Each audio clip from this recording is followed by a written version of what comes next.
我叫林婉，我重生了，重生回了末世爆发的前8天。看着出租屋里的一切，没有收拾完的行李，散落的瓶瓶罐罐，我知道我真的重生了。作为一个大学毕业后就出来工作的社畜，每天上着996的班，还要时不时的为公司的琐事加班加点。终于在工作3年后，我裸辞了。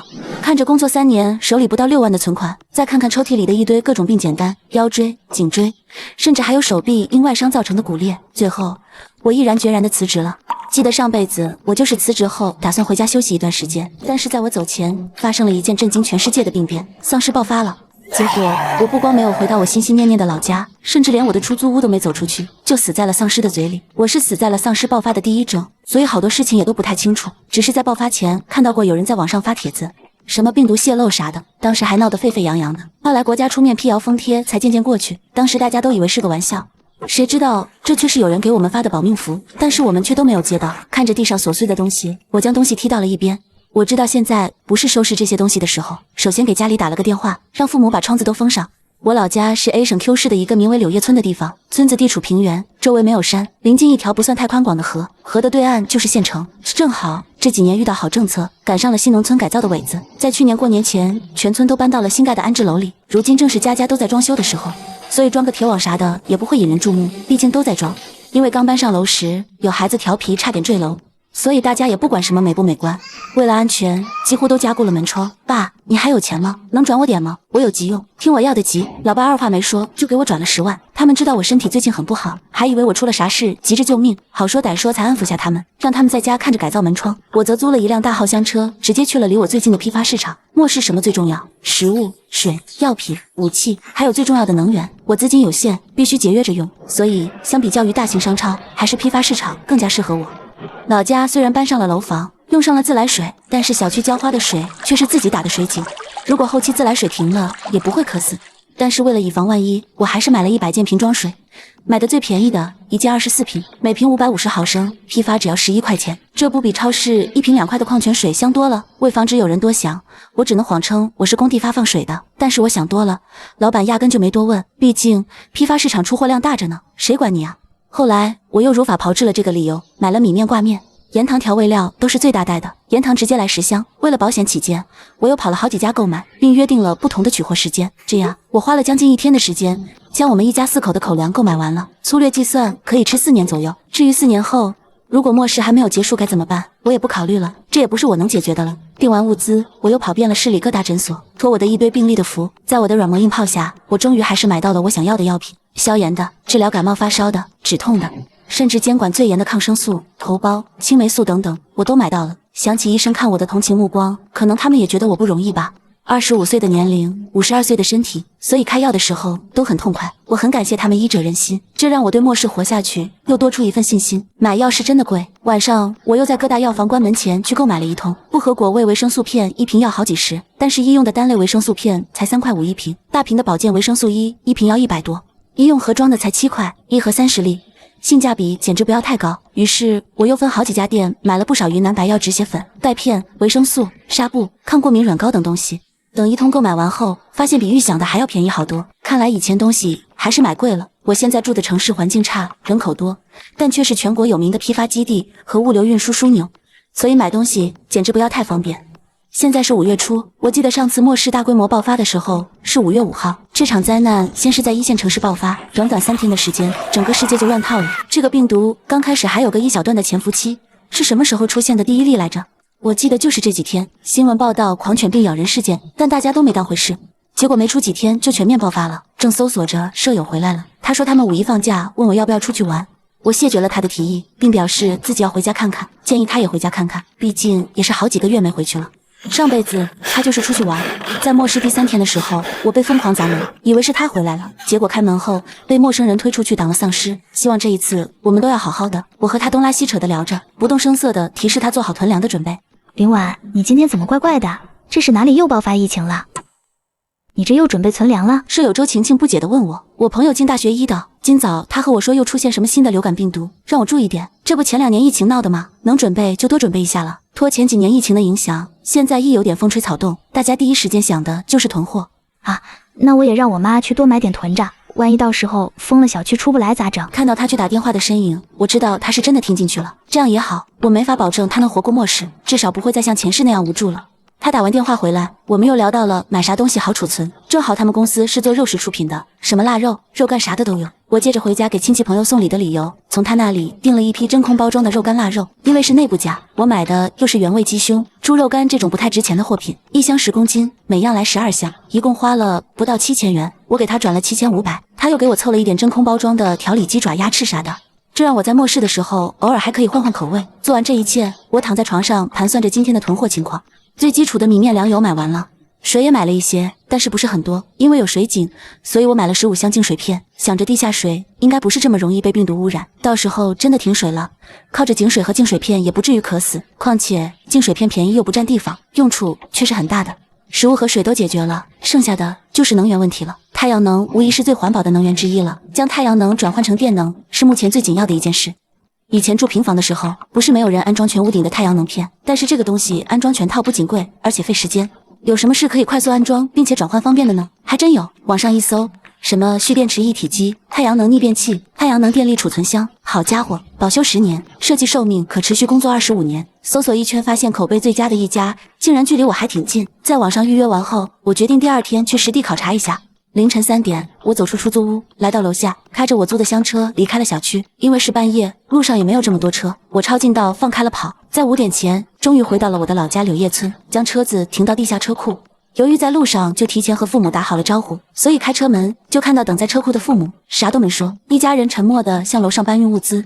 早上5点30分，天刚刚开始亮了，我们的物资也搬完了。看着一地的水、米、粮油，我竟有些不知从哪儿开口。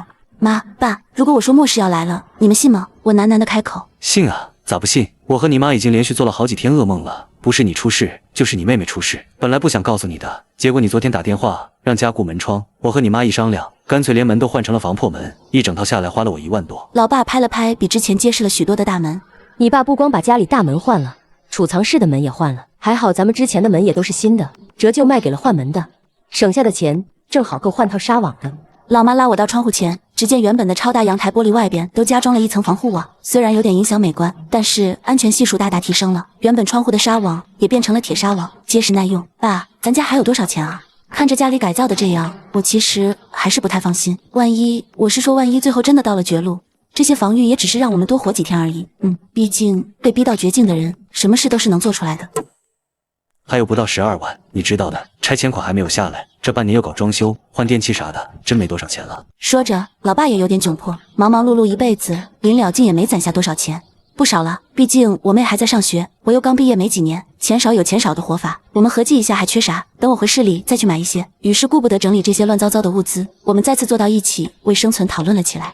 各抒己见，我说了一下我订购的各种物品、药品和即将要买的太阳能转换器。老爸老妈在我的基础上又做了一点改变。最后，我拿着新出炉的采购订单和老爸给我的转账，再次投入到了大采购。走在回市的路上，我分别给采购粮油的老板打去电话，留了不同的地址，让他们发物流。由于我购买的时候就是论箱买的，所以发货也好发。回到城市，我直接去了之前联系的太阳能板工厂店，看了它的各种型号的太阳能板。根据我家可以照射到的面积，我直接买了功率最大的。之前量过阳台的照射面积，装在外墙是违建的，所以只能放到阳台里边。所以根据面积，我一共买了2套，一套装墙上固定接受光照，一套做可移动架，随阳光转移阵地。2套就是2个转换器，储电箱则买了4个，以防不够用。又买了些节能灯，让老板送了些连接线，七七八八算下来，竟然花了2万多。果然还是机械类的最费钱啊！将这些东西装上车，我又去买了几个老妈要的锅和户外卡式炉，还有罐装炉器，炉器多买了一点。25箱直接发物流，这是以防断电断气后吃不上饭做的最后的一道保障。买完这些，我又买了点零零星星的东西，之后便是去了周晴晴的公司拉我的风干肉类。将所有东西打包上车后，车厢的空间也堆满了。车下的副驾驶我也没闲着，顺手还买了一箱试纸。看着我买的东西，周晴晴很是无语，说我咋啥都买，没有理她的吐槽。我们一起回家，放下车后又一起去吃了个饭。由于我买的东西很杂，她只知道是给亲戚带的，并不知道是买的什么。只是吐槽了我的试纸，便开始东拉西扯起来。婉婉，你说现在的东西咋越来越难吃了呢？以前我吃的米线筋道爽口，现在的米线吃着和吃橡胶一样，根本咬不烂。扒拉着碗里的米线，周晴晴的吐槽愈疯狂上涨，从米线到碗里的辣椒油一样没落下，通通批评了个遍。对，吃着像橡胶，嚼不烂的橡胶。对啊，我咋把这个给忘了呢？丧尸再危险也是人变的，只要没变成其他物种，总归还是人啊。丧尸咬人、抓人会传染病毒，那别让它抓伤咬伤了呢。之前陷入了逻辑怪圈，只想着藏起来。但如果我们有了自保的能力，比如皮甲、铠甲，那到时候情况如何还真不一定，说不定还可以反杀。想到这，我不仅亢奋上头，顿时觉得一切都有了希望。回到出租屋，我盘算了一下已经购买的物资，米面、粮油啥的有了，肉类也准备了。海鲜什么的一直是比较贵的，但是人还是需要补充这一类的营养，所以计划再买几箱蛋干虾皮，还有脱水蔬菜，海带啥的也要准备些，毕竟真到末世了，没有菜吃是万万不可以的。就在我计划还需要买个啥的时候，嫂子打来视频，视频里是2个小侄女和我哥玩耍的样子，活泼且快乐。嫂子和往常一样开着玩笑，催促我喜欢孩子就赶紧找对象自己生一个，还说要给我介绍个优质男性。看着视频里幸福的一家4口，我实在没法像以前一样笑得出来，一想到这样的情景以后会被末世吞噬，我就生出了无法抑制的悲凉。嫂子，我有个客户是做进口母婴用品的，最近他们有活动，你看你需要不？如果需要，我就给你问问内部价，正好我月底就辞职了。趁着我还能帮上忙，你快看看。我之前是干工厂采购的，所以很多东西都有一定的渠道，之前也不是没给小侄女们买过东西，所以嫂子也没多想，就开始计划采购一波。我和她说可以在她的宝妈交流群里问问，买得多价格更划算。再说我马上辞职了，以后可能也没这价格了。挂了视频，我找到之前客户的微信，向他透露出我要做代购的意向，并成功拿到了低价进货单。躺在床上，这一刻我的心态发生了很大的变化。人是群居动物，灾难来临，没有任何人可以独善其身，一个人的力量是渺小的，如果真的想活下去，就得团结起来。我真的不想看到最后就剩下我们一家人还活着，那是怎样的悲凉。但是现在面临在我面前的最大的考验是，我如何才能让别人相信我呢？都是凌晨，我再次开着我的车偷偷摸摸回家。我要感谢老家小区建设的还不够完善，虽然硬件都没有问题，但因为当初搬家太急，很多小细节都还不够完善。比如说小区的大门，因为都是一个村的，再加上农村嘛，半夜出去工作也是常有的事，所以我们的小区大门从来不关，也没有值班的人，这对于我的行动大大的提供了方便与保密性。这次我走得早，回到家还不到4点。由于物流的便捷，今天老爸已经接到了2批物资，这些物资都是米面粮油，已经运到了屋子里。老妈把我领到了我原先住的房间，只见原本的床已经没有了，取而代之的是一个类似于榻榻米或者是炕的东西。这个东西与阳台齐平，占了我屋子的2/3，整个是一个木质结构。我有些诧异，老妈则过去取下一块面板，下边竟是我买的饮用水摞起来的，外边是饮用水，里面是塞了满满的米和面，还有3箱盐。矿泉水墙外面是木板，盖上面板，铺上褥子，完美的变成了一个超大的榻榻米床，好厉害！这是你爸想的，防人之心不可无，做下伪装也是没办法的事。老妈虽然是笑着说的，但是眼中却是满满的疲惫。会好的，我给了她一个拥抱，然后说出了我最新的想法。在灾难面前，无人可以独善其身，个人的能力是渺小的，只有将所有的力量集中起来，才能做到真正的自保。按你的想法做吧。你上辈子是第几天爆发的？老妈艰难地吐出这句话。我住的地方是5月5号，但病毒出现的时间应该更早，今天是30号了，时间真的不多了。这时我爸也走了进来。闺女，家里的事你不用管，我和你妈弄，你看看缺啥就快去弄吧，明天下午一定回来，回来后咱就不出去了。老爸当机立断地开始忙活，我则踏着微亮的光线再次开车离开。回到租住的小区还不到8点，我上楼正巧碰到周晴晴去上班，她说她下午的车回老家，正好她还有假期，便连着5一假一起休了，和她告别。我回到了我的屋里，拿出手机从网上搜索剪辑了几篇关于新型病毒的报道，发到村子群里，理由是公司最新的通知，假期别出去，注意做好防护。消息一出，群里顿时炸锅，说什么的都有。托前几年疫情的影响，虽然都是抱怨与咒骂，但还是相信的多一些，毕竟都经历过前几年疫情的苦。虽然农村不愁吃，但是求医问药却是很多人心中的阴影。怕他们不信，我又转载了几篇国外的报道，这下应该会行动起来了吧。完了，你发群里的消息可靠吗？我咋没看到上级的文件呢？就在这时，村书记王书记给我打来了电话。书记是和我爸一辈的，按辈分我还得叫叔。叔，这个消息是我同学给我的，现在还在保密期间，说是新发现的一种流感病毒，有一定潜伏期，所以让我假期别出去。而且叔，我实话和你说，我另一个同学那里已经封小区了，要不是他打电话告诉我，我假期差点去找他玩。你想当初的疫情不也是从封区开始的吗？我语重心长的劝说，我还建议以村子为单位囤储物资，以防万一，并表示如果囤物资，我马上报名交钱。挂了电话，我又在网上发了无数帖子，问末世来临如何自救，评论大多是嘻嘻哈哈，或者是说我杞人忧天。当然，也有人问是真的如何。面对这类留言，我一般也是嘱托赶紧囤货，购买武器，保全自己。老爸也很上道，表示报名囤货，还问有没有办法买点药品啥的。毕竟若真的疯了，生病也是很麻烦的事情。村子里正如火如荼的开始准备，我又给在外地的亲朋好友群发消息，无疑是不要出去旅游，在家囤货，做好准备，可能有新的流感病毒出现。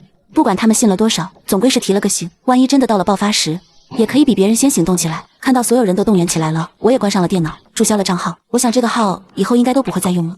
婉婉，这是最后的产品和数量，你看一下，钱我微信转你。就在这时，嫂子的信息传了过来，打开清单，每样东西的数量、价格都很清楚。回复收到后，我接着联系了之前的客户，对接后表示东西挺多，第二天专门给我送一车。我随即表示我要跟车回去，对方同意了。做完这些，我查看了一下手里的余额，满打满算还有4万元。随即又去了一趟家纺衣贸市场，给全家4季衣物又买了几套，主要是以耐磨方便的衣物为主，内衣也是成捆买，这东西不能将就，被子厚薄各拿几套，这个家里有不少，但以防不够，还是再来几套吧。洗护用品就多买点牙膏和香皂肥皂，这东西比洗发水啥的更耐放，主要是不占地方，一样来几箱。看了一下，我又拿了2套剪发工具，不行就把头发剃了，省水省资源。买完这些，我又去了一趟土杂市场，这里啥都有，什么铁链、消防斧、灭火器，什么样的都有。仔细看了几款胶皮之后，我选了一款价格中等的皮子，韧性够了，还不是太硬。据老板介绍，这材料别说被狗咬，就是捅刀子没几下都别想捅穿。为了防止意外，我还是又买了一些硬皮。由于买的多，老板给抹零的同时还送了几包工具，这下我手里的钱一下缩减为剩1万多了。看着车里还有一些空隙，我突然想到我忘记了买除水工具和卫生纸，于是在市场上又买了几个圆柱形储水桶。再次杀到洗化区，将卫生纸、卫生巾塞满了大桶，将车上所有的地方都填满了才放心。和母婴供货点确定好了第二天的出发时间后，我再次回到了出租屋，美美的洗了个澡后，我定上闹钟，沉入梦乡。晚上9点，闹钟响了，我出门开车再次返回老家。这次我故意走得慢一点，回到老家已经12点了。我将车停在地下车库，乘电梯回到家里。我原本的屋子已经完全变成了仓库，除了原本的隐藏式榻榻米，在榻榻米上还叠满了物资。有新收到的米面粮油，我买的肉干、菜干、虾皮，满满登登，甚至墙角还有几箱户外炉防爆替换气瓶，还有一部分东西扒放储藏室里了。储藏室刚做了防潮分层，不用担心会坏。再说储藏室里有杂物，也更好藏东西。看完仓库，我们又将车里的物资往楼上运，衣服、生活用纸啊，这些不能放地下室，容易长毛，哪怕在防潮都不行。像是胶皮水桶还有工具，这些就先放地下，太重了又占地方。忙活了将近2小时，终于将所有的东西都收拾好了。我和你爸打算将你外公外婆接过来，和你大伯公住一起，正好到时候还能有个照应。老妈和我说这件事的时候，神情是忐忑的，但是我也爱外公外婆，又怎会不同意呢？接来吧，我明天再去买点物资，还有老年人的药，我竟然把这茬给忘了。这个不用你关心了，我和你爸都准备好了。老妈笑了，笑得很幸福，我也笑了。同为子女，我又怎会不懂呢？再次坐到一起，我们就当前的物资再次做了一番检查，发现并没有什么遗漏的了。白天村里统计物资，老爸又买了一些米面粮油，还有消毒酒精。不光如此，还联系人将大门做了2次加固，门框的墙体间上下各多了2道横梁，中间也是2道横梁。这样到时候只要将门与梁连接在一起，无论你外边怎样都是进不来的。不光如此，除必要的地方，其他地方的窗户也都加了帘子和防护，家里门后墙根也都多了一些趁手的工具，若有人硬闯，出不出得去都是问题。看到仿佛碉堡的房子，我心里的不安消了一大半，接下来就是看我的了。我打算第2天在群里再加一把火，让其他人的行动再加快一些。不出意外，狂犬病咬人的事情也快出来了，到时候这就是最后的一把火，成败就在此一举了。告别了父母，趁着夜色，我又出发了。回到出租屋，天还没亮，周晴晴已经回家了，将我的东西零零星星的收拾好，装满了一个行李箱。再见了，我住了3年的小屋，退了租车，我来到和客户约定的地方，看到他车还有空隙，我又买了几箱泡面、火腿肠，让他一块给我带上。就这样，我正式离开了我奋斗了3年的城市。回到家，联系了嫂子，将车卸完。我看到宝妈们领着自家老公开始搬运东西，不说别的，单单我们村今年就新增了18个小孩，再加上日常，还有要喝点奶粉的、幼儿园、小学的，零零散散将近120个孩子。我之前算过村里的人口，由于像是我这么大的，很多都在外地，以我爸妈他们为主力算，主力有550多人，老年人有不到110人。这样算，我们村的所有人力就是780左右，550成年人背负230老幼，面对未知还有很长的路要走。分完物资，我回到家里，看到村群里竟然吵了起来，有外地的孩子嫌我们听风就是雨，听信谣言，乱花钱，还有几个在群里骂我散播谣言，居心不良，这可把我气个半死。就在我打算反击的时候，一篇新闻映入我的眼帘，是这几天突发新型流感，告诫各位居民减少假期外出旅游，以免造成传染，影响身体健康。我转手将新闻转发到了群里，并好声解释，一切都是为了防范于未然。毕竟距离疫情大封锁也没过去3年，还是小心的好。看到这群里反对的声音小了很多，偶尔几个声音也被压下去了，反而是父母开始告诫子女不要到处走，也要在家里囤点东西。哼！之后我又发了几篇地方封禁的消息，这下群里彻底安静了。回到老家后，我便开始做进一步的部署了。外公外婆和大伯公两边都已经说好了，第二天就搬到一起。外公还将家里的粮食都搬进了大伯公家的储藏室。外公一家住的是平房，所以粮食一般不会都卖掉。反而是我们这种搬到楼上的，家里反而因地方小，放不下很多东西。下午妹妹林夕放假回来了，对于自己上学回家，家里变成碉堡的事，她接受良好。这就是小孩姐吗？果然不同凡响。有了妹妹的加入，我可以更加细致地规划我们的安全屋。首先将用不到的东西扔掉，其次将备用手机清理干净，下载上各种技能性书籍。为什么不是视频？当然是书籍占的空间更小啊。特殊时期，一切紧着实用来。转眼间五一劳动节这天了，我从早上就开始关注的咬人事件，终于在12点前被发送到了网上。我赶紧往群里转载，因为我知道很快就会被下架。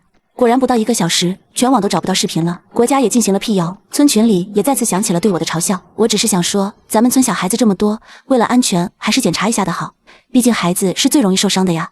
果然一句话，所有人的目光就都转移到孩子安全问题上。毕竟很多人虽在外地，但是孩子却是在家上学啊。有句话怎么说来着？只有把利益将所有人相连，那么才能往一个方向使劲。随着群里的讨论声愈演愈烈，村里当即决定修缮外墙。原本小区后边是新规划的建设用地的，这片地已经收拾出来，打算拓宽小区的。为了方便那边的外墙，就没全部封上。这下为了安全，那边变成了第一个重点关照对象。因为还在进行新农村建设，所以很多东西其实都是现成的，无论是做加固还是焊钢筋都很快。所以中午大家还在吵，晚上工序就完成了。我们村有2个焊工队，平时就出去给人家焊大棚架子，无论是手艺还是速度都是一流的。5月2号，外公外婆住进了大伯公家，为了不让大伯家产生误会，当着他们的面，老妈给了大伯公6000元钱，就当赞助费。一大家子出去吃了一顿火锅，最后皆大欢喜。到了晚上，网上突然出现许多狂犬病人袭击路人的事情，我看了一下，是晚上9点左右，竟然提前了，还是我上辈子没注意呢。想到这，我赶紧打了村主任的电话。不一会儿，所有的村干部都聚集到一起，说：“你们看这像不像是丧尸咬人？”我调出丧尸电影与新闻的对比，一时间所有人都没有了声音。就在这时，国家突然发布封城令，勒令所有人都不许出门，在家做好防范。不好，赶紧行动起来！老村长率先反应过来，虽然他已经辞任了，但是威信却是全村最高的。不一会儿，全村男性几乎都到了楼下集合，楼上许多人也是探出头，想知道发生了什么事。我长话短说，所有人现在赶紧行动起来，加固外墙，最好是5米以上，之前隔离的铁皮也包上，还有把外边焊棚的钢架什么的也都弄小区来，只要是铁都给我弄回来。还有外边工地呢，找几个人去把口子也堵上。老村长死命的吼完，不等别人自己就先动了起来。这是怎么啦？大晚上发什么疯？有人不解，有人骂骂咧咧，有人开始打开手机看是不是漏了什么消息。然后在几分钟后，所有人疯了一般的行动起来。人的潜力是无穷的，若不是真遇到了事，我可能一辈子都见不到这样的情景。平时一个个稳重自持的叔叔伯伯跑出了才艺，平时几个人抬的钢管、水泥，现在却一个人搬着，还脚下生风。除了行动起来的全村男人，像是我妈、婶子、大娘等人也行动起来。不一会儿，除了年龄太大和太小的都忙碌了起来。叔，你能不能想办法弄到汽油啥的？万一遇到什么事，我们至少还有点能源。我凑到村书记王书记面前，暗戳戳地提了一句：“对啊，你不说我差点忘了，不光油，万一水停了也要命。”书记一拍大腿，随即立马安排下去。我知道接下来就不是我能左右得了的。论人脉和统筹，我是万万比不上这些人的。我唯一的优势可能就是重新活了这一回。回到家，家里一个人都没有，全都出去忙了。虽然网上已经下达了封城令，但是很多人其实都没反应过来。现在行动起来的我们，其实真的是占尽先机。等天亮了，所有人都反应过来后，就该乱了。我打开电脑，尽可能全面地总结丧尸的习性和活动轨迹。其实这些也都是我从各个电影、小说中总结的，具体如何，真的不确定。毕竟上辈子我只活了3天，甚至没有亲自和丧尸交过手。丧尸对声音的捕捉很是灵敏，有趋光性，力气大，速度快，不会疲惫，好使生肉。对温度的要求未知，夜晚会不会发狂未知，会不会变异未知。但是被咬到出血变异的情况几乎可以说是100%。在没有疫苗的情况下，我们只是丧尸眼中一块美味的小点心。就在我还在积极编写丧尸注意手册的时候，村群里来了一条重磅信息。那是我们村走出去最有出息的一个人，出息到工作都是保密状态。我只知道他当年没参加高考，是直接被从学校挖走的。最近全世界都爆发了未知病毒，疑似电影中的丧尸病毒，居家保护好自己，在真正平息之前，不要相信任何外人，相信国家，一定要相信国家。看到这，我的心里又是久久不能平静。对于他的话，我是信服的。当然，这也更加确定了这场灾害的威力。我将整理好的信息也发到了群里，随即下楼加入了忙碌的大军。就在我们抓紧一切时间加固围墙的时候，村里又开进了几辆大型货车，车子里是满满的饮用水和速食方便食品。原来是开超市的村民联系了供货商，加急购买了这批物资。因为现在消息还没有彻底发酵，所以这批物资才能在这时抢先一步运了回来。但是我们都知道，这应该也是最后一批了。卸完物资，将大车还回去，有几个村民便背着铁丝等工具，将进村的路封死了。也许后期的作用不大，但是前期的防护还是可以的，至少会减少一部分外人的进村。过了一会儿，出去购买燃料的人也回来了，我不知道具体买了多少，只见他们将车开进地下车库，就没有再开出来过。渐渐的，天亮了，随着天亮起来，所有的人都回到了村里的小区。我们看着小区的门缓缓关上，这道门关上我们出去的路，也将危险与我们隔在了另一个世界。这时，不知道是谁先哭了，声音悲切且压抑。明明心中是无限的迷茫与惧怕，却已经不敢哭出太大的声音。好了，别哭了，现在我们暂时是安全的，但是之后怎样，谁都说不好。咱们提前知道了事情的严重性，提前做了准备，但是还有很多人不知道，没做准备。当他们走投无路的时候，什么都干得出来。所以从现在开始，不许告诉任何一个外村人我们的信息，死都不能说，亲戚朋友都不许说，明白了吗？看到老村长此时的训话，再回想昨夜他的当机立断，若是生活在战争年间，应该也是个了不起的人物。既然都听到了，那现在就统计一下人数，把这些物资分了，分完物资继续去加固围墙，看看还有什么遗漏的东西。对了，为了安全起见，前排商铺楼的居民现在全部搬到后边那几座楼里去，趁着现在还有电，一会儿赶紧搬，动静小点儿。随着老村长的安排，所有人都行动了起来，有人排队领物资，有的人则按照安排开始搬家。由于我们是安置房，所以基础设施都是健全的。原本前边商业楼当初嫌吵就要的少，所以需要搬的人家其实也没有这么多。老妈在排队领取物资，老爸加入了基建防护队，现在正在跟着一起加护商铺楼的门窗。这里防护如果做好，那么就会是一面几十米的防护墙；如果做不好，那就会成为敞开迎敌的大门，一切都会完蛋。我加入了统计分发物资的队伍，因为情况很急，所以所有人的动作也都很快。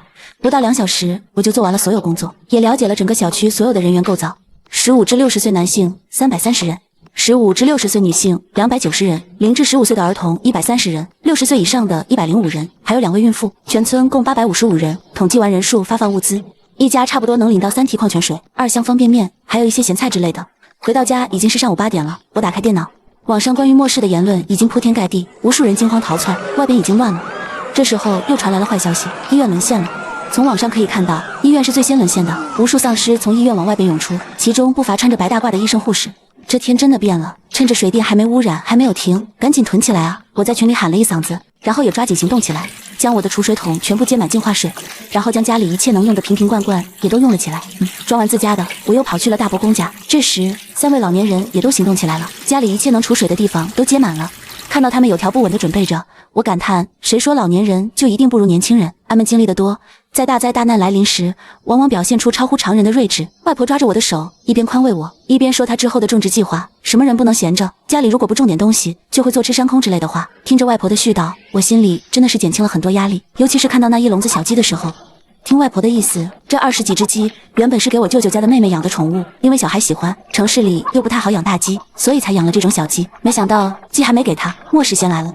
舅舅一家都在1线城市，那边危险，但是挺过这段时间，获救的概率也是更大的。毕竟一般救援都是从1线大城市开始，希望他们能平安度过末世。离开大伯公家，我走的地下车库，5月的地面已经有些热了，但是车库却是十分凉爽。我想，如果到了夏天，来地下避暑也是不错的。回到家，我再次翻看网上的信息。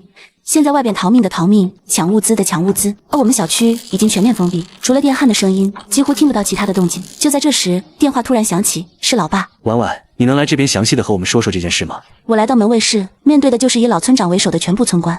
是我同学和我说的，他在京大学医，说是出现了新的病毒，让我小心。后来另一个朋友那里封了小区，所以我才感觉不对劲的。我拿出手机，找出我事先准备好的微信对话，上面的时间，一个是29号晚上，一个是30号上午。我早就料想到了这一幕，所以不光制作了假的朋友对话，就连我和父母的微信来往都进行了对话删减。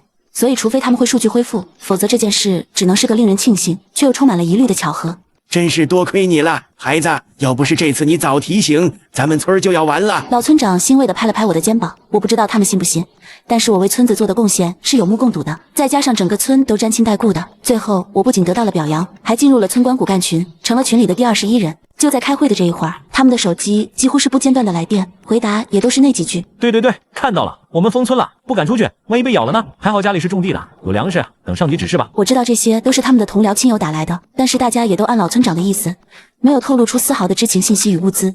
爸，咱们小区外边的路灯到晚上是不是还亮啊？我的突然开口让众人一顿，随即也想到了丧尸万一真的有趋光性，那路灯的亮光无疑是活靶子。于是趁着现在还安全，村民小队再次出发，车线、拆太阳板和灯泡。更有一队人继续去拉之前拆迁堆那里还没有处理的石块，有人走远了做好警戒。就这样，所有人都又忙碌了起来。而这天的下午2点，丧尸来了。随着一声声警戒声，所有人都退回了小区，大门缓缓地关上，并彻底锁死。大爆发是早上8点左右开始的，下午2点便蔓延到了我们这个小小的村庄，6个小时全面沦陷了。爬到沿街楼里，通过窗户看到外边游荡的几只丧尸。他们因失去目标，在小区外边游荡着，皮肤是灰白的，眼睛却泛着一种金属的光泽，像是甲壳虫的壳子的颜色。它们血管凸于表皮之上，像是附着着一层黑色的网。突然有只丧尸抬头看向了我们，对着窗户就是一声嘶吼，我吓得往后退了好几步。还好他不是发现了我们，只是随便吼了2声。别怕，他进不来。王书记拍了拍我的肩膀，老村长也安慰我，让我放宽心。就在这时，不知道从哪里出现了几只羊，所有的丧尸都向羊扑了过去，羊瞬间被围了起来。你们看，这速度是不是有点不正常？正常人追羊都不一定能追上，但是丧尸却是一下子就将羊扑到了。撕咬间，羊渐渐没了声息。不光是速度，它们的咬合力也很惊人。正常人也没有咬过活羊啊，但是就算没咬过，也知道羊皮羊毛是怎样的韧性。这时，村书记发话了：还不知道这些东西究竟是靠什么特性追踪活物的，所以为了安全起见，从现在开始尽量减少外出活动。如果有事就走地下停车场，单元门就留中间楼那几个，其他全部封了吧。于是半个小时后，所有人都来到了地下车库开会，这里也成了我们以后活动的最主要的场所。事情就这样有条不紊地吩咐了下去。趁着有电，我们所有人都在加班加点地做外围的加固。现在是零星几个丧尸，万一以后多了呢？外墙越高越结实，我们的存活率才能越高。这项工作不分昼夜，所有人都是2班倒，因为我们都知道电力这种东西随时都可能会停。除了我们这些人，像是老人、小孩，凡是有一定劳动能力的人也都行动起来了。他们将所有能种植的地方都开垦了出来，连楼顶都铺上了沙土，以防真的到了最后山穷水尽，那就完了。就这样，在忙碌到第4天的时候，电停了。我们用家里热水器的水各自洗了个澡，躺在床上看着黑黝黝的屋子。之前还可以开盏小夜灯，现在却是什么都不亮了。电停了，手机信号也差好多。按着寂静的夜晚里，偶尔能听到几声孩子的哭叫声，但也是很快被压下去了。能听的也只有偶尔几声丧尸的嘶吼。不知道是怎么睡着的，醒来后已经是天大亮了。按照之前的安排，停电后我们各自将热水器当初附带的太阳能板拆下来，统一送到楼下，由电工改造后统一储电，作为村里救急用电。村里原本是有发电机的，但是声音有点大，再开了一下后就关停了。没想出办法，降噪前是不会再开了。早上老妈煮了粥，又烙了几个大饼，因为最近干的都是体力活，所以饭是一定要吃饱的。爸爸一早就下去继续做工了，好像是想趁着现在丧尸少，先修个旱厕。地址选好了，就原来收拾出来准备扩建小区的那片地，因为之前那块地就是捐起来的。在加固围墙的时候，那边的墙也加固了，所以那边现在相当于小区的一个后花园。虽然地方不是太大，但是确实很有用。由于电没了，机器的声音又太大，所以无论是修旱厕还是小区的改造，现在都成了纯手动，铁锹刨土，扁担运水，仿佛一下子回到了20年前。就在所有人干得起劲的时候，在第7天，水停了。由于旱厕还没修完，水没了，工作根本进行不下去。这时，之前的太阳能储电派上用场，老爸更是将家里的2个储电池都贡献了出去。随着电机的响起，源源不断的地下水从水管里流出，流入了水泥池，也流进了新开的菜地。就这样，在全村人的努力下，旱厕建好了。粪坑很深很大，上面是石板，石板上是挖出来的土，土上种了蔬菜，既能做到遮挡又能补充一部分的食物短缺，一举多得。由于断电，所有人出入只能走楼梯，这在锻炼了身体的同时，也让很多腿脚不便的老人遇到了麻烦，最后只能将腿脚不好的老人牵至楼下。为了安全，所有人对3楼以下都做了再次的加固，以免发生意外。日子就这样有条不紊地过去了。直到第28天的时候，我们再次在村外发现了外人，这次不光是丧尸，还有活人。这天原本和平时没有两样，吃过饭的我们按照排好的班次巡逻。为了避免过度劳累而生病，最终挑选出220人，分为4队交替巡逻，每队巡逻6个小时，1周换1次班，剩下的人作为替补，随时更换。原本以为今天也是和往常一样，但是在快到中午换班的时候，却从远处来了几辆车。这几辆车不像是有目的性的来这里，但是不幸的是，他们的方向却是直直的向我们冲了过来。做好准备。由于现在缺水断电，我们交流的工具也由手机变成了对讲机。通过对讲机，不一会儿，全村的战斗力都聚集到一起，我也加入了其中。通过望远镜看到，他们是从县城方向过来的，一行人6辆车，后边跟着的是一群奔跑的丧尸。他们可能看到了我们进村的路封了，但是没有停车，反而从之前的拆迁废墟那里绕了过来。放我们进去！救命啊！有丧尸！行行好，我们不是坏人，快开门！他们将大门拍得砰砰作响。奶奶的，快开门！都死了吗？看我们没有人出声，门外的人开始咒骂，甚至想要开车撞门。一声巨大的撞门声，这个声音仿佛一个信号，将原本游离的丧尸都吸引了过来。你们疯了吗？不知道这东西对声音有多敏感吗？终于一个大爷气得拉开窗帘，对他们破口大骂：你们有人在，还不快开门！快啊！那些鬼东西就要过来了！车上的人看到我们激动不已，连忙向我们求救。你们快走吧，我们大门是封死了，开不开的？趁着那些东西还没来，你们跑还来得及。老村长出口了，让他们赶紧离开，但是他们却依旧不依不饶。看最后我们不开门，竟在走前留下了一个小音箱，最后骂骂咧咧地开车离去。无耻，丧尽天良！身边是气得要升天的村民，不远处是跟车来的丧尸大军。因为音响的原因，很多丧尸都聚集到了小区的大门外，并且堆到了一起。看着门外叠到一起的丧尸，所有人都是心里发麻。我们不知道音响啥时候会停止，也不清楚刚才的撞击大门会是什么情况。老村长这时下了指令：下楼，先把大门顶住，不能让这些东西进来。来到楼下，大门因为撞击有点变形，但是依旧坚固。为了以防万一，我们还是将更多的支撑木顶到了门上。但是也因为人群的聚集，门外的丧尸更疯狂了，必须得把这些东西给分散开。就在这时，突然一架无人机从楼顶飞来，无人机上还穿着一串鞭炮。随着无人机飞向远处，噼里啪啦的鞭炮声将丧尸吸引过去。就在这时，门外的音响也停了，这场危机也算是解决了。但我们都知道，这才是危机的来临。末世才刚刚1个月，人就已经如此的疯狂了，再过段时间还不知道会是怎么样呢。这次是几个人，下次万一是几十人、几百人，又当如何是好呢？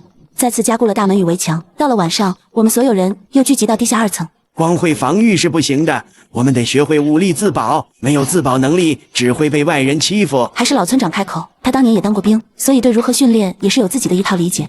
最后的决定就是，除了每天必须的劳作与巡逻，其余人等都要加入训练。训练基地就是地下车库。由于我们的车库真的很大，在将车子开出去一部分后，剩下的地方就成了我们平时的训练基地和会议大厅。我贡献出来几盏充电式节能灯，为昏暗的车库照亮了一片地。车库的门虽然封上了，但是内门是可以打开的，所以通风换气啥的都没有问题。日子就这样一天一天的过去了。由于之前的几人冲破了部分路障，最近来到我们村子的丧尸也多了起来。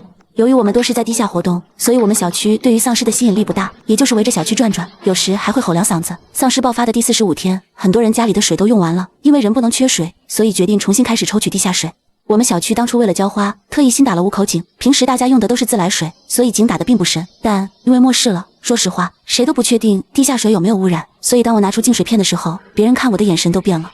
我向大家解释，我之前买的时候就是为了以防万一，这东西不多，大家省着点用。我将3箱净水片和1沓试纸直接交到了老村长手里，剩下的事就不归我管了。姐，你会不会太高调了？妹妹林夕不解地戳了戳我，无所谓了，都是一根绳上的蚂蚱，一会儿再搬2箱净水片给村长他们送过去，这次悄悄送就行。妹妹不理解，但还是照办了。到了下午开会的时候，村干部就对于这件事高度地表扬了我的无私奉献，并搬出了剩下几箱净水片，表示村里也是有准备的，呼吁大家大灾大难前共同进退。之后的事情我便没有参与，我想做的事已经做了。我知道人都有私心，每家肯定都会有别人不知道的底牌，别人的秘密我没有探寻的爱好，只要以后的日子里能够在遇到危机时，大家不要各自为营就好，不要怪我心里阴暗。上辈子的死让我知道人心是最经不起试探的。为了减少噪音的传播，我们在抽水的电机上加了一层隔音，便于电力实在不足，每隔几天才能统一抽一次水。这些水会先加入净水片过滤，再经过烧开消毒才能饮用。至于平时的日常用水就不加净水片了，毕竟这东西也是稀缺资源。地下水用试纸测过了，没什么问题，就是含碱量有点高，平时洗漱浇地完全没问题。随着天气越来越热，用水量的增加，电机抽水渐渐供不上用水了，毕竟菜地也是要浇的，每天往楼顶运水也是个不小的工程。后来不知道是谁找出几个人力压水器，这才解决了用水问题。每天轮流压水浇地，总算将为数不多的菜苗苗救了下来。转眼间到了7月了，末世已经2个月了，天气也越来越热，不知道怎么的，今年的夏天来得格外早，气温也是格外高。现在白天，我们除了平时的劳作与吃饭，几乎所有人都躲到了地下，也就地下2层还凉快点了。妈，你今天怎么没有下去啊？我睡醒走出房门，竟然看到老妈在家。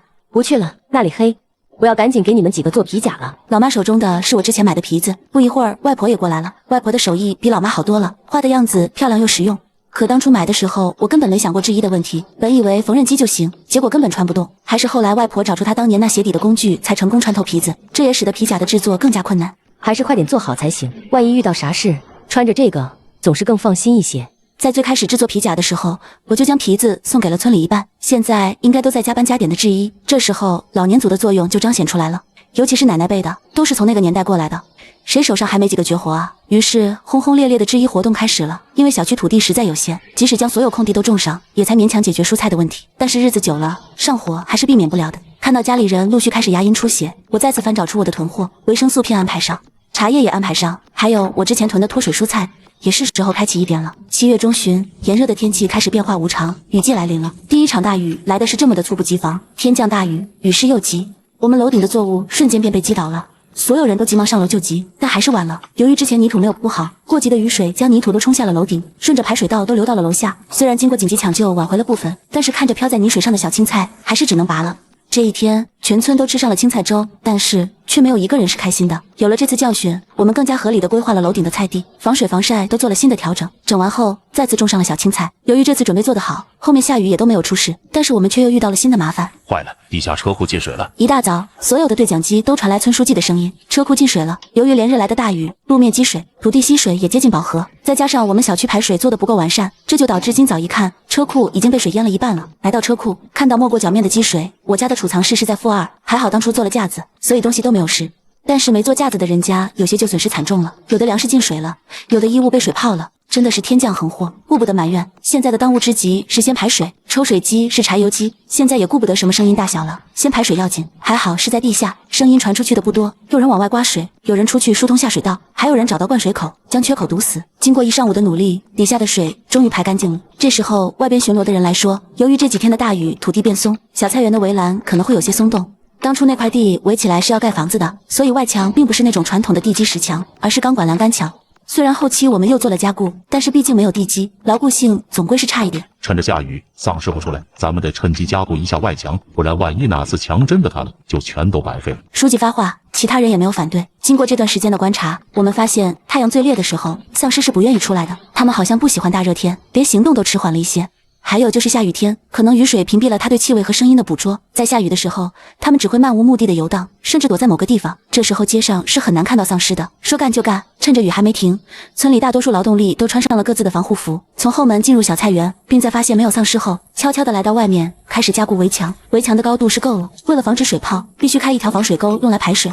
还有泥土变软，要将碎石子踩进泥里，使得稀软的泥地变得坚硬。外墙如此，内墙也是如此，只有两面都做到，这面墙才能变得更加结实。就在大家如火如荼地干着的时候，雨也渐渐停了。我们都知道，雨停也代表着危险的到来。还好这时工作也做完了。不好，丧尸来了，快进去！望风的队员正全神贯注地望风，突然看到不远处的废墟中窜出几只丧尸。虽然因为地滑减弱了它的速度，但丧尸闻到活人的味道，还是一股风地扑了上来。快，关门！关门！坏了，有人摔倒了，赶紧拉进来。关键时刻，门还是关上了，顶上各种杂物，听着丧尸在外边拍的墙砰砰作响，所有人身上都出了一身冷汗。我腿好像受伤了。就在这时，突然有人发出一声痛呼，是我爸。这一刻，我的心都凉了。爸，你怎么了？看到老爸倒在地上，所有人都是下意识的后退，只有我上前冲。没事儿，就是刚才救你叔被丧尸拽到腿了。老爸揭开裤子，拿下皮护甲，腿上赫然是2道淤紫，还好没有破皮，只要不出血就不会感染。看到我爸的样子，被救的叔突然抽了自己2巴掌，哭得像个孩子。我们知道他不是故意滑倒的，但是也没有开口安慰，反倒是我爸这个伤员过去安慰了他。为了以防万一，所有出去的人都做了细致的检查，才允许进入小区。我爸更是在菜园观察了3天才回来，淋了雨又受了惊，即使吃药预防，回到家后老爸还是病倒了。被救的叔过意不去，还带着鸡蛋来看了几次。老爸这次差点出意外，也给所有人提了个醒。于是在晴天后，很多人不再去地下避暑，反而在家搬家点的制作皮甲，皮甲也不再是分体的，越来越向古代的盔甲靠近了。你这属于内伤了，需要好好养养。老妈一边给老爸熬腊肉粥，一边还在念叨托老爸的福。我们都跟着吃了好几天的荤腥了，腊肉粥、鸡丝面、虾皮海带汤。这几天老妈变着花样给老爸做饭，老爸都胖了。我宁愿不吃，也不想遭这罪。你呀，就歇几天吧。老妈说着，将锅里的粥又装了2份，一份给大伯公他们送去，一份给大伯家送去。给嫂子的粥里，我妈特意多放了几块肉。嫂子吃完说托了我爸的福，我爸受伤，他倒是跟着吃好的。我让他别瞎想，他好了，我们才能放心。毕竟孩子还小，他才是每天最累的那一个。从嫂子家回来，我又去大伯公家看了小鸡，原本的20几只鸡，现在已经到了45只。这其中有25只已经预定出去了，是那2个有孕妇的家里人求的。毕竟之后生孩子是个困难事，如果营养再跟不上，那就全完了。我看着笼子里吃食的鸡，它们都很健康。一旁桌子上还有外婆攒的20几枚鸡蛋，打算再孵几窝小鸡，这样鸡多了可以给别人也养养，就不会缺鸡蛋了。外婆规划着她的养鸡大业，外公则在一边拉他的小石磨，里面磨的是他从家里带的粮食。现在这些粮食一部分就是这些小鸡的饲料了。日子就这样一天天过去，经过我们的细心培育，楼顶的青菜长势大好。于是我们终于迎来了第一次的大丰收。看着发到自己手上的大把青菜，总感觉生活又燃起了希望。因为楼顶土层薄，只能种一些浅土作物。好在这类青菜长得也快，所以勉强供上了全村的需要。除此之外，我们真正的菜园还是小区后院和原本的小区绿化地，但是这里生产出的菜我们不能随意吃，因为这是为过冬准备的。流火的7月过去了，8月的天比之7月却更加炎热。有了第一次的成功收获之后，生菜、菠菜、小白菜等短期蔬菜循环交替，算是彻底解决了蔬菜的问题。除了这些短期作物，地面上种的就杂多了，有多产的土豆、地瓜，有耐放的萝卜、白菜，还有可以晒成干的冬瓜、豇豆，就连围墙上都爬上了一层丝瓜的秧苗。现在的小区仿佛一个孤岛，一旦物资缺乏，我们就将面临灭顶之灾。8月的雨水比这7月更多，这让我们浇地的工作量减少了很多。自从丧尸爆发，我们封小区后，已经过去3个多月了。终于在8月的一个下雨天，我们小区的大门再次打开。这次是3辆改装的货车，外加1辆改装高盘厢车一同出去的。是的，我们要出去搜集物资了。经过一系列的改装，3辆农用拖拉机的噪音减到了最小。驾驶室的外边也加上了一层铁网，车头也焊上了一长排钢刺，底盘更是做了加高，厢车也做了同样的改造，力保即使有丧尸扑过来也能碾过去。由于缺电少铁，历经3个多月才改装出这4辆车。厢车可以塞下12个人，拖拉机是3个驾驶员。于是，最终这15人带着全村的期望出发了。他们的任务就是去镇上的煤气站搜寻燃料。镇上的煤气站距离我们有点远，因为毕竟是易燃物，所以地方有点偏。但是这趟外出却是必须的，因为越晚出去，能寻找的物资越少。万一在这期间燃气断了，那我们就真的走投无路了啊！经过3个月的观察，我们对于丧尸的习性有了一定的了解。再加上准备充分，哪怕找不到物资，也可以做到全身而退。搜寻小队出发了，我们留守的人心中都在祈祷他们平安。雨越下越大了，渐渐的，天地仿佛都连成了一片。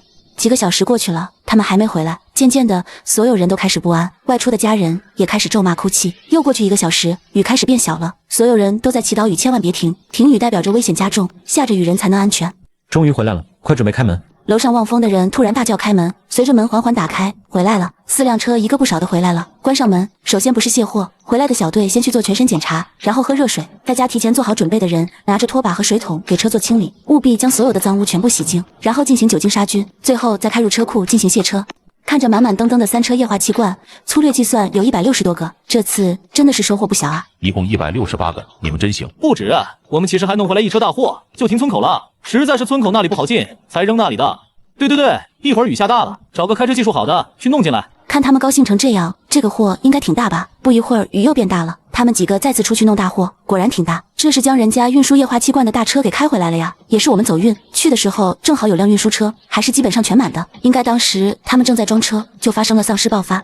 我们看了一下，车上没啥丧尸，就给装满开回来了。要不是装车费了点时间，早回来了。看着他们红光满面的吹嘘着自己的英雄事迹，我笑了。然后他们就被各自的家人给揍了，这就是爱的教育吧。卸完货，我们进行了一个总的清点，所有气罐一共592个，除去外出小队1人分的一个做奖励，还剩577个，剩下的按人头分，每2人分1个，剩下的算公共资产，由村里统一保管。姐这样，我家分到了2罐煤气，加上之前储存的就是4罐，省着点用够了。再说现在天然气还没停呢。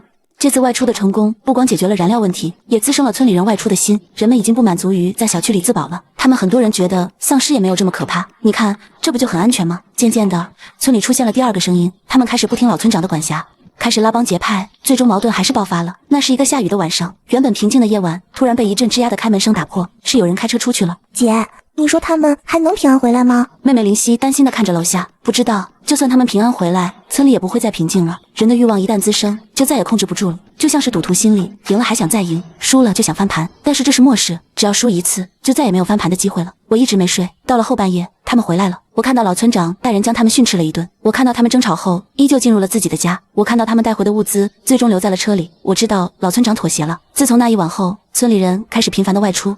刚开始是下雨天，后来便不拘于雨天了。为了安全，我向村书记提议先清理一下村子里游荡的丧尸，就当是练手了。提议被通过了。那一天，我们穿着全方位的武装甲，打开了小区的大门。那是我2辈子第一次正面对上丧尸。说实话，很害怕，但是我不能退缩。这不光是锻炼自己的勇气，也是要为了展现自己的实力。妹妹不太明白，我希望她永远不要明白。我用的是一根2米2长的钢管，拖把杆的粗细中空，但是很厚。说实话，很沉。标间还别了一把小斧头，很锋利。我磨了一天。说实话，我不记得我是怎么和丧尸打到一起的了，只记得那天胳膊很酸，腿也很酸，就连我的小斧头都卷刃了。事后妹妹说，卷刃是因为我劈丧尸头时用力过猛，都劈出火星子了。杀丧尸回来，我睡了2天才醒过来，醒来一切都已经结束了。姐，你不知道你当时有多猛，就你一个女的杀的最多，他们好几个人砍一个，你一个人就砍了2个。妹妹提起我的战绩，简直崇拜到不行，我却只觉得疲惫。当我再次走出家门的时候，他们看我的眼神都不一样了。我知道我立威成功了，从今天起，无论之后谁掌权，动我家里人都得掂量掂量，毕竟我比他们更不怕死。之后外出搜物资的事，我便没有多做参与。最后他们开会后颁布了新的条令，外出搜的物资搜寻队得1半，剩下的全村平分。想要过得好，就要付出劳动，不想有危险，就别羡慕别人过得好。我对这些没意见，就坚持一条：凡是出去回来的人，一律去小菜园隔离3天，3天没问题后才能回小区。这个提议得到了全票通过。于是乎，我们便在小菜园搭建了几个临时隔离棚，以免隔离的时候被风吹雨淋。就这样，我们由封闭开始了主动出击。首先，人员密集的地方不能去，我们先从周边村落开始搜集。我们一家商量的结果是，我和我爸作为平时的跟队，因为这样可以互相照顾。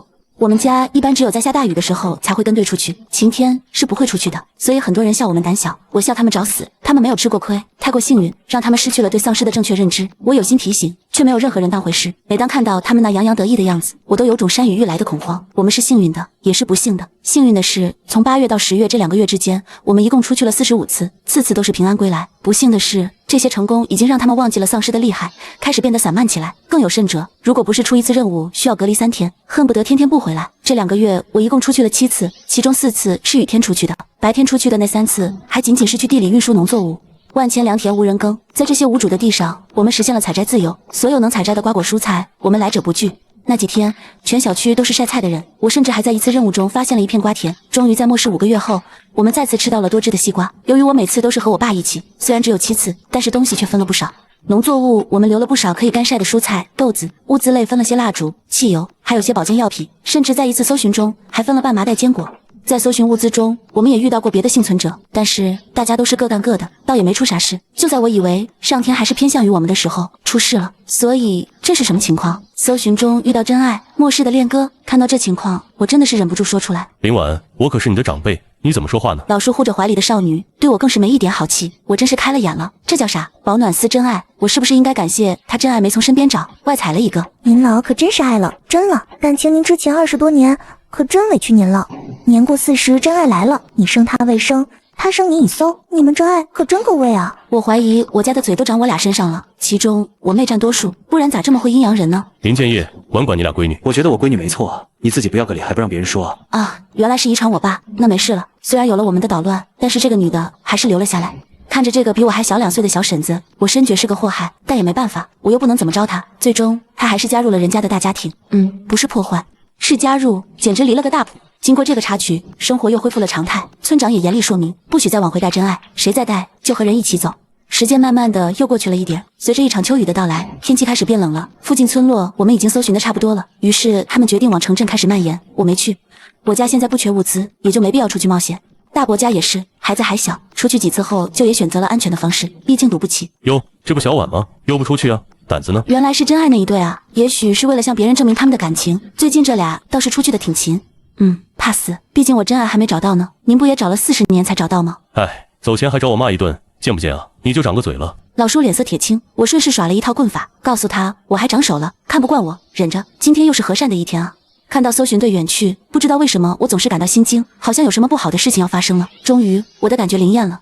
下午3点，巡逻队发现了搜寻队的车，原本出去的6辆车就只回来了1辆，这1辆都不太对。不要开门，情况不对，不是我们的车，做好准备，丧尸来了。随着走近，这辆来车不光不是我们出去的车，后边更是跟着大批的丧尸，粗略计算有250只多，这也是我们遇到最多的丧尸了。开门，开门，放我们进去。是小真爱啊，不是小婶子。你们赶紧往村外跑，丧尸太多，没法开门。老村长指挥他们赶紧跑，但是他们像是听不见一般，还是敲门。最终在丧尸围上来后，狠狠地撞了一下大门，才向村外逃去。这一幕似曾相识啊！丧尸失去目标后，便将小区围了起来，如此外边的人进不来，里边的人也出不去了。看到这一幕，老村长先是带人将所有的围栏检查一遍，没有问题，再把整个小区检查了一遍，也没有问题，于是才算放了一半心。但现在更大的问题是，出去的人怎么样了？这次一共出去了22人，最后只回来一个小婶子，其他人哪去了？还活着吗？这可是22个青壮力啊，是10多个家庭的顶梁柱啊！这一刻，所有人都不知所措。之前太过顺利，让所有人都没想过失败的后果，或者说，所有人都故意避开这个想法。自大的代价就是这次出去全军覆没。我想了想，冲村长开口：“村长爷爷，你不觉得今天这事太过巧合了吗？我们第一次去县城就全军覆没，回来一个还是小婶子，甚至车都不是我们的车，还有那引丧尸的手法，不觉得眼熟吗？”你是说我们这是被盯上了？老村长反应不慢，一下子就抓到了重点。有可能啊，毕竟这段时间我们真的是太高调了，高调到恨不得告诉所有人我们是小肥羊。那就坏了，人可比丧尸可怕得多。老村长来不及生气，敌人都算计到头上来了，再不抓紧时间准备，就真成了为他人做嫁衣了。于是来不及伤心，所有人再次行动起来。这次不仅仅是丧尸的威胁，还有来自我们同胞的威胁，一步走错满盘皆输。首先，我们加强了巡逻，24小时不间断，不给敌人可乘之机。其次，将所有能收的作物收了，以免造成浪费。将所有的通道都进行加固，地下车库的门也封死了，除了预留的通道门，其他全部从内部封死。小区的水井也封了，所有能够藏人的地方都封的封，平的平，做到了真正的不留死角。感谢当年我爸那辈人的付出，不然如果让我来，那就完蛋了。就这样过了几天，一直没动静，直到天上下起了小雨，然后雨越来越大。我们都知道，该来的总是会来的。这场秋雨下得很大，从中午就开始下，到了晚上反而更大了，小区里都有了积水。就在我们等得快不耐烦的时候，来了，各自做好准备，他们到村口了。对讲机里传来巡逻队的声音：“你们是干什么的？这里封了，不让进。”开始了，秋季的雨带着夏季雨不曾有的一丝阴冷。在这个下着秋雨的夜晚，一群不速之客来到了我们的村口。通过望远镜可以看到，这次光车就25辆，这还仅仅是大门口，小区周边也渐渐停上了车。通过对讲机得知，每一面墙至少有6辆车，就算一车5个人，那么这次至少也是200人，可真是个大手笔了。你们来这儿有事儿？我知道你们有物资，识相点就开门，不然我可不保证你们能活几个。来人老大从车里下来，大晚上的一身黑衣，也是很装逼了。是车里女娃娃说的吗？我看你们根本就是想抢地盘，还说的跟个人似的。砰的一声，那人不理会村长的嘲讽，直接对着大门开了一枪。是的，他有枪，他竟然有枪！我真是信了邪了，这辈子第一次见真枪，竟然是在这种情况。他哪来的枪啊？我国不是禁止这玩意儿吗？看到对方有枪，我们所有人都是一惊。冷兵器对热武器根本就是2个层次，看来今晚上这一仗不好打呀。看我们不开门，他们其他地方的人开始强行爬墙，先是用钩子勾上围墙，然后快速爬墙上来，这些我们都有准备。在他们跳下墙的那一刻，我们上去就是一棍子，能打死最好，打不死也断他手脚。原本我们计划的挺好，可偏偏他们有枪。强攻开始了，我们的人埋伏在围墙底部偷袭他们。正门最难，大门处的锁链被枪打开了，他们用车开路，硬是冲进了小区，丧尸也被吸引过来，没办法，只能派几个人先去堵上大门。他们进入小区后，便是硬碰硬的厮杀了，双方都是拼上了命。这时唯一庆幸的是他们枪不多，可能是为了节约子弹，最终双方还是展开了肉搏。战争是残酷的，尤其是将铁棍挥向了同为人类的对方，战争同样是迅速的，没有想象中的僵持很久，满打满算也就半个小时就结束了。最先打到一起的是围墙那边的攻防，由于我们比较占优势，那边几乎全歼。门口这边最开始的几枪确实打乱了我们的节奏，但是转机是从天而降的汽油弹，正好一个装满汽油的袋子砸到了对方首领的身上。我趁机一棍挥了过去，那是我第一次对人类下死手。首领虽然避开了我的攻击，但却被其他人给点燃了，汽油在雨中燃烧得更猛烈了，转眼间就成了一个火人，没人敢上前救他。我趁着他失去攻击力，再次一棍打断了他的腿。可能是首领的惨死震慑到了这群人，他们开始溃败。村长趁机打开了大门，丧尸进来了。我们提前进了大楼，封上了门，然后找出射灯，让他们无处遁逃。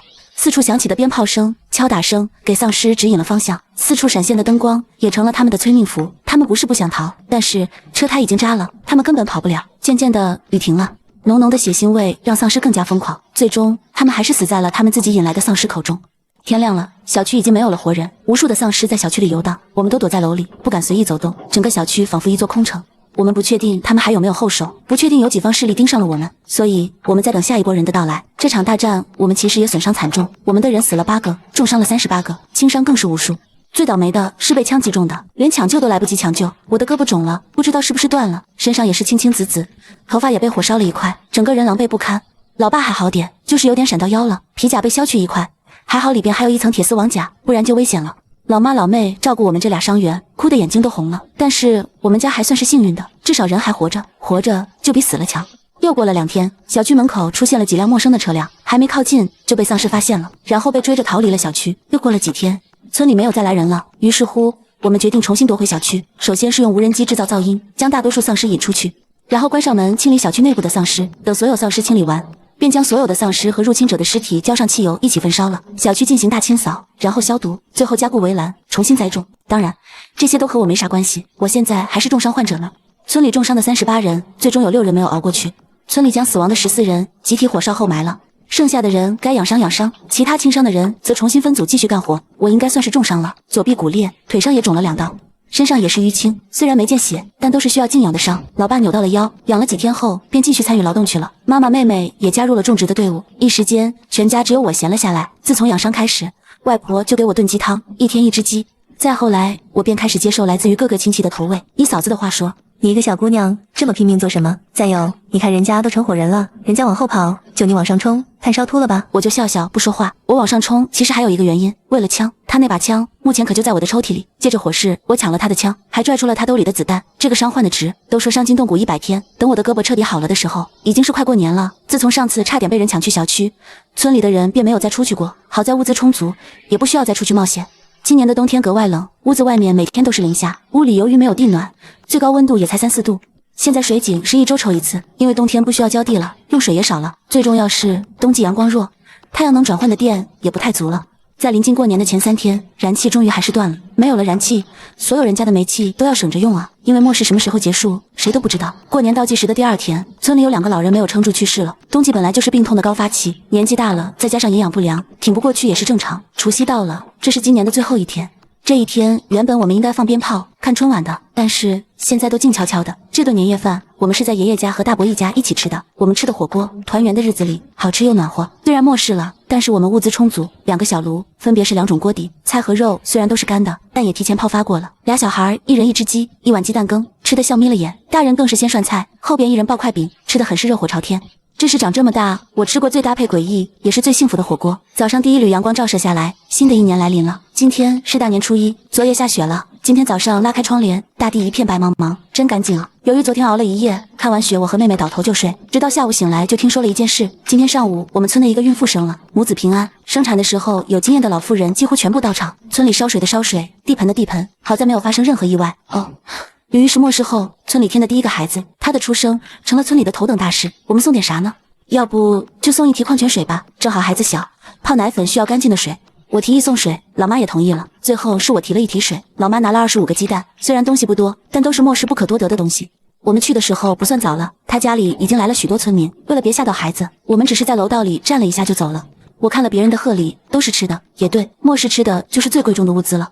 送完礼，我又开始了我无所事事的生活。冬天不用劳作，也不用出去打丧尸，又没有什么可以玩的东西，日子真的是枯燥无味。但是很快我就不会无聊了，因为天气突然变冷了。最先发现天气不对劲的还是婴儿家，因为要洗尿布，所以他家用水很多。就在一次早上打水的时候，手压紧竟然冻上了。按理来说地下水是常温的，不应该上冻才对啊，但是就是冻上了。他们用了很多办法都化不开，实在没办法，只能求助村里。经过大伙的努力，井水终于抽了上来，但是天空却突然开始飘雪花，然后起风了啊！所有人赶紧储备水，从今天开始不要往下水管倒水，所有污水全部来楼下的。村书记下了命令，然后召开了紧急会议，所有人都行动起来。电机抽出地下水，通过水管流入地下室的净化桶里。净化后的水，各家各户自己想办法储存，能多弄多弄。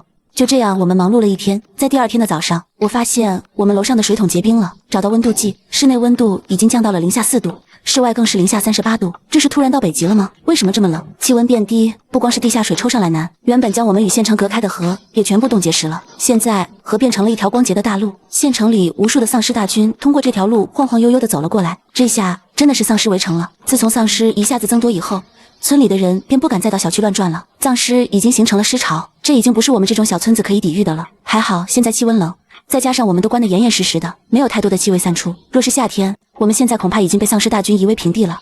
极寒的天气持续了将近1个月，这1个月内我们都活得小心翼翼，但是还是发生了一个小插曲，另一个孕妇也生了。生产那天，小区外边的丧尸格外亢奋，我们所有人都捏了一把汗。还好这个孩子听话，生产比较顺利，不然全都要完蛋了。我们不知道其他的地方还有没有幸存者，也没再见过其他地方的车。就在丧尸越聚越多的时候，天气开始变暖了，算算日子也到3月了，天气一天天变热，但是丧尸并没有减少，这可不是好消息。就在我们为这件事着急上火的时候，丧尸动了，准确说是尸潮南移了。我们不知道是什么情况造成的尸潮南移，但是看到尸潮的威力，我们还是为自己捏了把汗。尸潮过境，一切荡平。随着大部队的南移，村里的丧尸又变成了几百个。是的，几百个丧尸在我们眼里简直就是小可爱了，总算是不用担心哪一天丧尸突然攻进来了。天气变暖，井水也能正常抽出，但是不知道为什么，总感觉水不太对。颜色竟带着一丝黄色，难道是污染了？新抽出的水，我们先是经过一道自制的泥沙过滤，再经过一道活性炭，最后再是净水片，经过重重过滤，颜色味道终于又恢复了正常。但是这也使得干净的水更加难得，净水片更是消耗得飞快。照这样下去，别说坚持几年，恐怕连这1年都坚持不下去了。最终，为了解决村里的危机，我们决定再次前往县城搜寻物资。我们第一次去县城是全军覆没了，所有人对此都是一个阴影。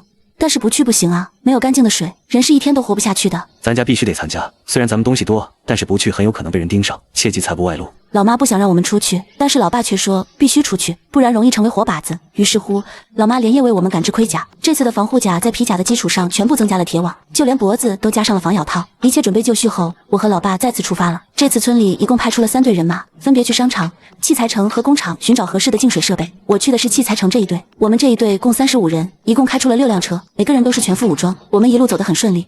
前往器材城的路上，丧尸不多，开车直接就冲了过去。进入器材城后，城里空荡荡的，很不对劲。爸，我感觉不太对啊，按理说这里作为一个市场，人流量不会这么少啊，怎么一个丧尸都没有？太奇怪了。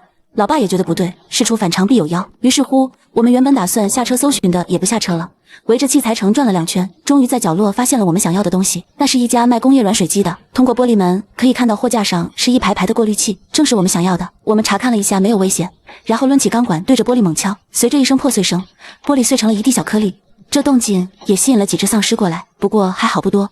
我们抽了几个人过去解决丧尸，剩下的人赶紧往车上搬器材。我们今天开了一辆改装小货车，正好派上用场。就在我们装得起劲，突然传来了一声惨叫声。我抬头就看到一个熟悉的叔叔被丧尸撕成2半。这是什么怪物？这还是丧尸吗？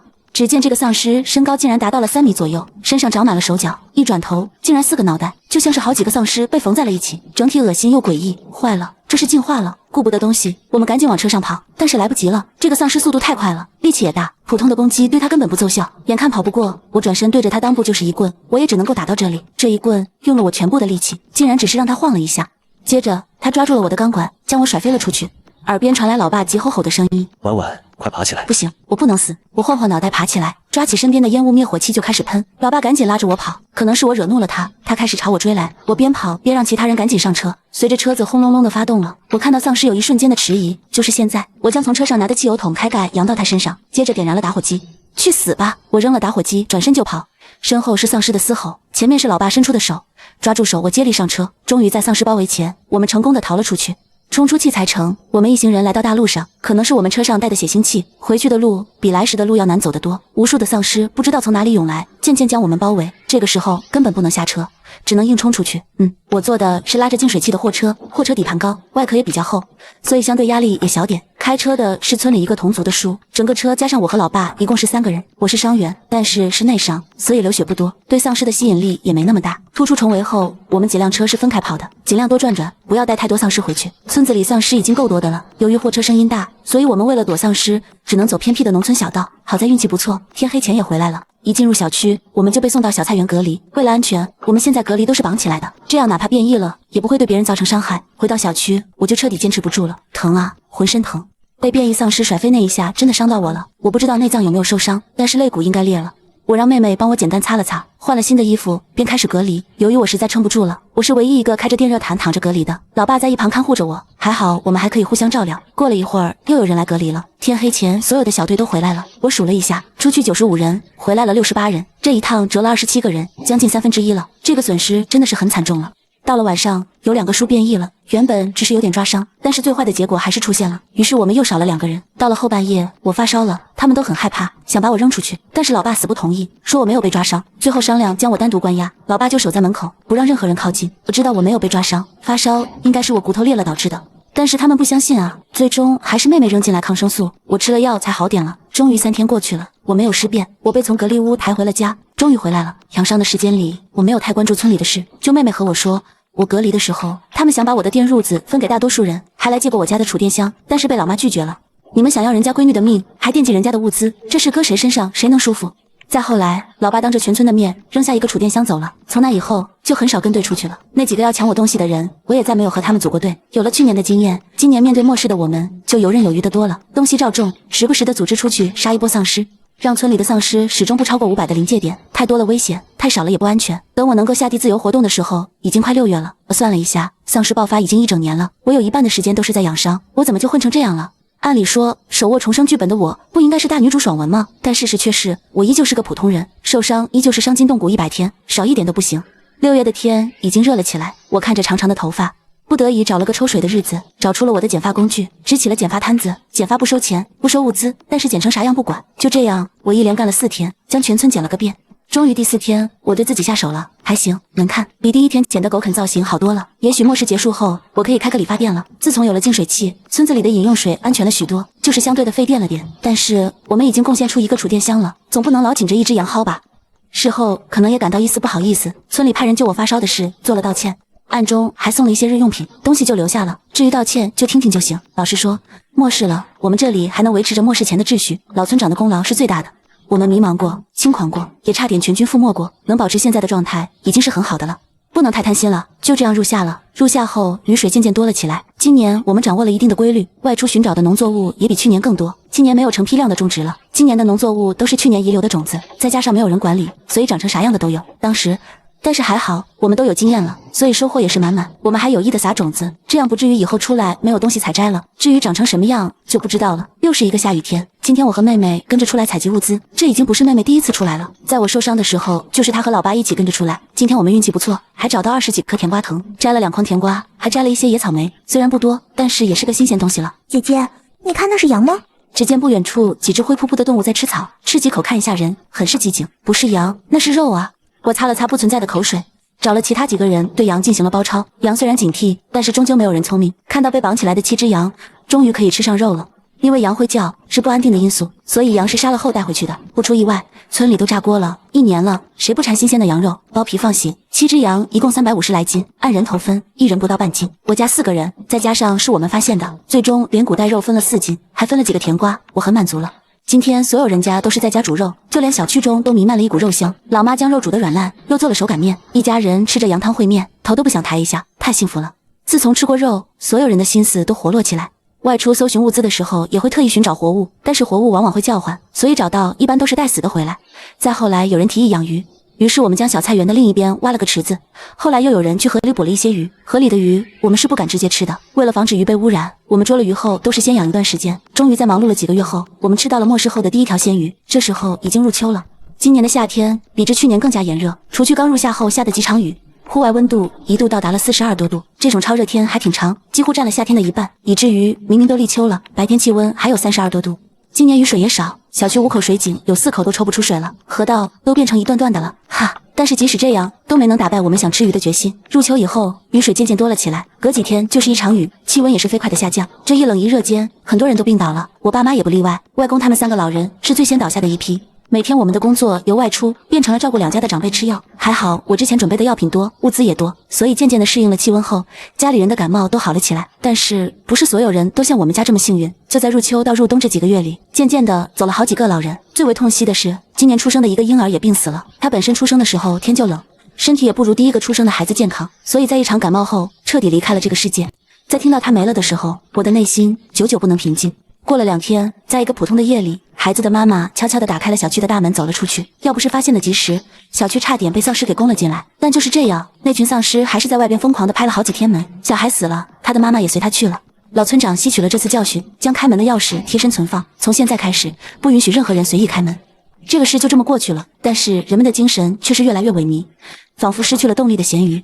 虽然还是会偶尔出去寻找物资，但是却没有了那种好好活下去的激情。人们都病了，不是身体的病，而是心理病了。老村长开始每天监督所有人列队训练，只要别闲着，就不会瞎想，甚至宁愿浪费电也要给大家放电影。有了娱乐以后，大家的精神明显的好转了。突然有一天，妹妹忽然来了这么一句：我其实也这样想过，但是很快我就知道不行，不能再这样下去了，这是一种病，一种名为孤独的病。于是从这一天开始，我开始每天下楼跑步，开始跟着我的手机视频学习棍法，学习耍花枪。不光如此，我还叫上妹妹一起练，更甚者我们还学会了打坐冥想。老妈调侃我们这是修仙。自从开始跑步以来，我们的精神好了很多，于是我练习的劲头更足了。终于在我能耍完一整套枪法的时候，我发现了跟在我身后的其他人，没有人说话，只是沉默地练着。我们不知不觉间从地下走到了地上，从一开始的几个人到现在的所有人，最后连一项不出来的小孩和老人都出来了。他们或许不练，但是却每天都不缺席。渐渐的冬天到了，天气越来越冷，一连几场大雪将路都埋了，地面雪不化，我们就回地下训练。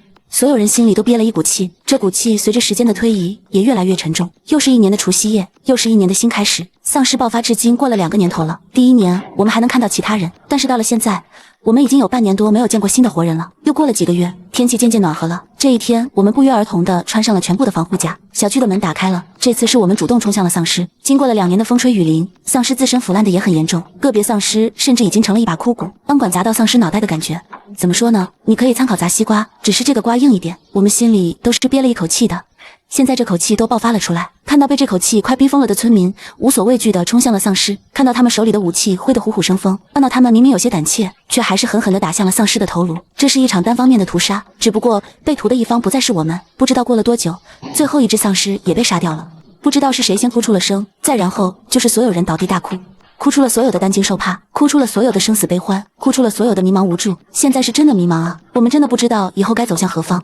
发泄了很久，当所有人都发泄完了，我们将所有的丧尸尸体聚集到一起，一把火烧了。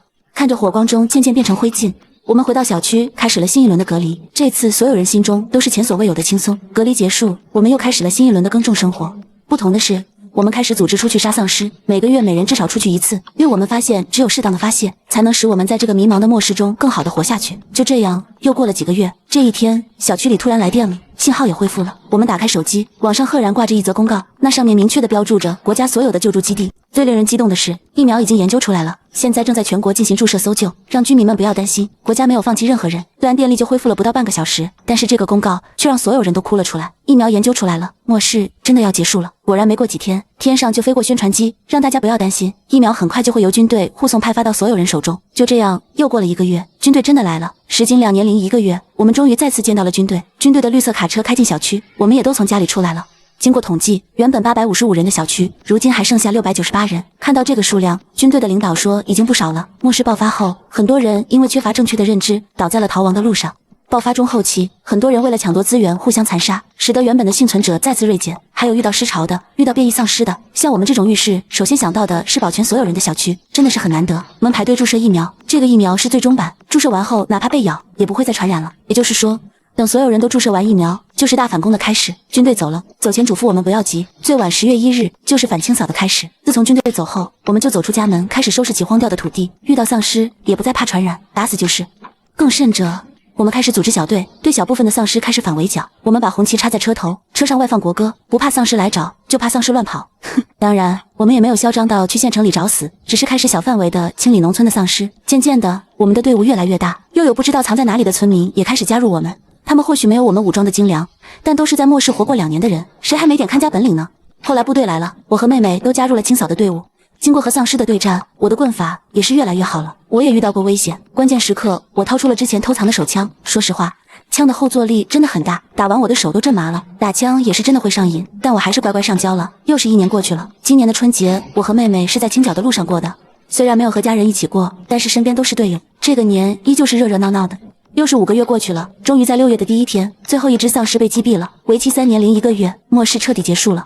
末世结束后，我和妹妹回到了老家。老家现在所有的土地都重新做了规划。由于末世人口骤减，如今的人口不到之前的1/10，所有的幸存者都聚集到一起重新规划。我们小区作为一个末世成功存活的小区，如今成了幸存者的聚集基地。新的城镇也将由这里开始继续扩建，一切都向着好的方向发展起来。末世结束的第2年，学校开学了。妹妹作为一个大龄高中生，又背起了她的书包。末世结束的第5年，我又回到了以前的城市，只不过这次不再是996的社畜，而是新城市的建设者。